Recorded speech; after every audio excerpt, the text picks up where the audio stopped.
So there is a lot to break down with this chapter. I honestly don't know where to start. I'm currently looking at the double page spread of the Rocks Pirates jumping in. I absolutely love this, and the fact that we did not see Rocks, it broke my heart. It honestly did, but that honestly tells me something more is happening with Rocks, and people have been speculating, is it the pirate with the eye patch?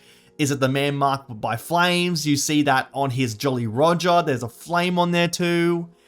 There's a lot of question marks when it comes to the Rocks, and the fact that we didn't see him during this massive, massive flashback to God Valley, with the complete reveal of the Rocks Pirates jumping in, tells me that they are waiting. He is biding his time to reveal Rocks.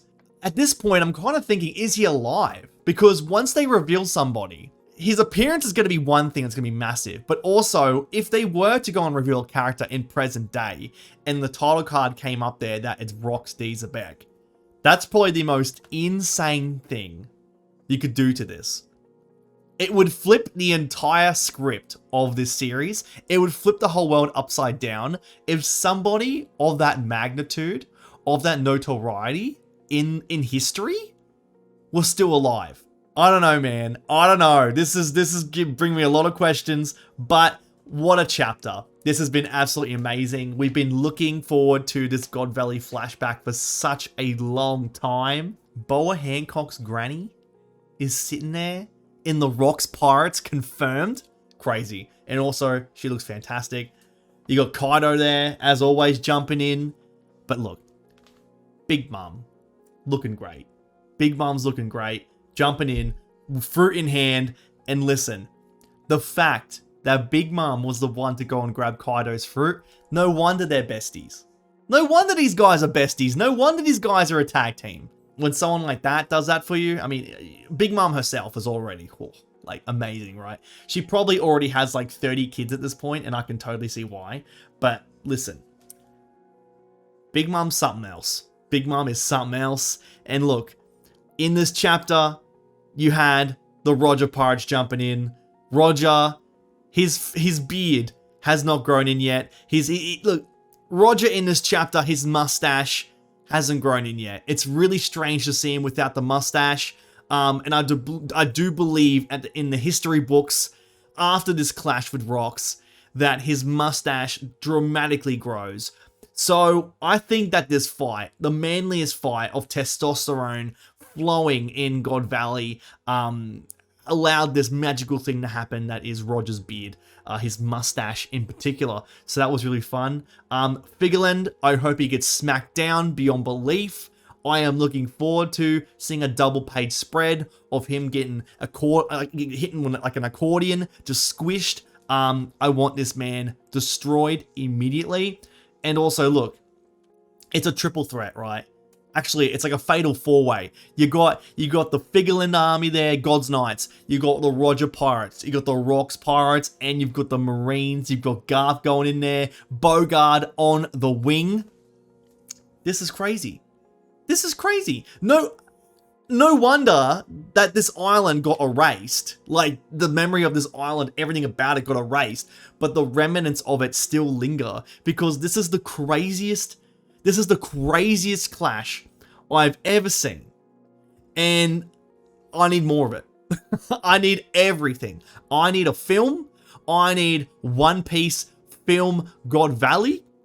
Please, make it happen. I need to see this. I need to see this animated. Any little piece. And look, that's not even diving into Kuma. Everything with Kuma has been incredible. Kuma is shaping up to be one of the best characters in the entire series, purely based on these last few chapters. The layers upon layers of tragedy, of motivation, struggle, his lineage, his race. Kuma has done so much, and he's gone through so much hardship, and it's crazy. Like, this man is crazy. So seeing this, him obtain the fruit, the paw fruit, almost get taken out by Big Mom. To see Ivankov grab Kaido's fruit, snatched from Big Mom is crazy. Kuma grabbing the fruit, confronted by Saturn, and in Saturn's face, declares about Nika, spits at him in regards to Nika. Crazy. If I have some power to save as many people as possibly, I can, just like Nika. In front of Saturn, of all people. That is precisely why your people need to be erased. Insane. This fateful incident would soon be obscured by the shadows of history. This is the craziest shit I've ever seen. This chapter, there's so many layers. There's so many things. And I'm so glad I was not spoiled about any of this. Because this is a very, very special chapter. And I mean, if you're looking for like an in-depth analysis when it comes to this chapter, you're not going to find it with me. You're not going to find any in-depth analysis with me. I am purely, look, my name's Hype Hunter, right? I purely exist to live and breathe the hype of these series. That's what I love. And I love sharing that feeling with you. And this brought about hype levels unlike anything else recently. It has been incredible. I've been waiting for this, and this delivered so much. But because of everything that happened in this chapter with the rocks, pirates coming in and being obscured by Rock's appearance, everything with Kuma, Saturn, it's building and it's building, and we're getting close to chapter 1100, and it really, really does feel that we are in for something truly, truly big, like massive. And this talk of the Egghead incident and how it's going to be absolutely crazy and it's going to shock the world and everything. All of this information is building to that, and it is really... I'm strapping in. I really am strapping in because it's going to get really, really crazy these next few chapters. The words that were said to Kuma about his hands becoming the hands of liberation. All-time favorites. All-time favorite quotes. All-time favorite things to motivate a character. Amazing. Absolutely amazing. I love just the tying back of him holding the Bible and how now it's them hanging out in this church. But look, the hands of liberation, the drums of liberation, it's like this crazy Power Rangers a semblance of people with all these different traits of liberation are going to come together. And I mean, that's something that Luffy has always stand for. Like, people around him have noticed that he brings people together. That's what exactly Nika does. So if we have all of these different people who have gone through all of these different hardships against, like, you know, the Gorosei in particular, mostly, having this resemblance towards Nika, this motivation to liberate people, they're going to come together and it's going to be a massive, massive fight. And I totally understand how Kuma is in, you know, in an alliance with the revolutionaries, and being able to see this growth of motivation towards the revolutionary army, to seeing these different characters, what their struggles have been through, how they've been directly affected by the Gorosei in particular, makes me more and more excited to see the revolutionaries finally take the stage. And again, chapter 1100, guys, it's coming. Chapter 100, we had Dragon appear. That was his first appearance.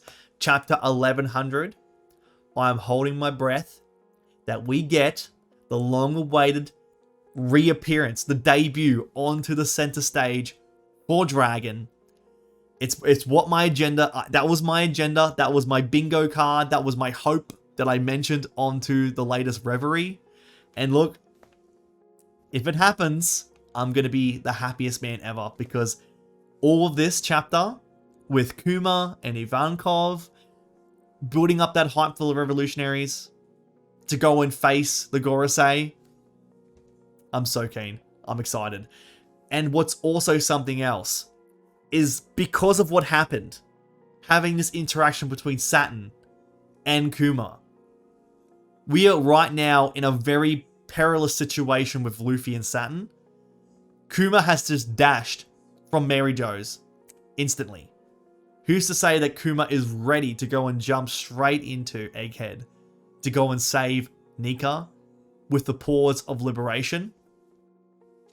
It's coming. It's coming. It's going to be big. It's going to be great. And I'm all for it.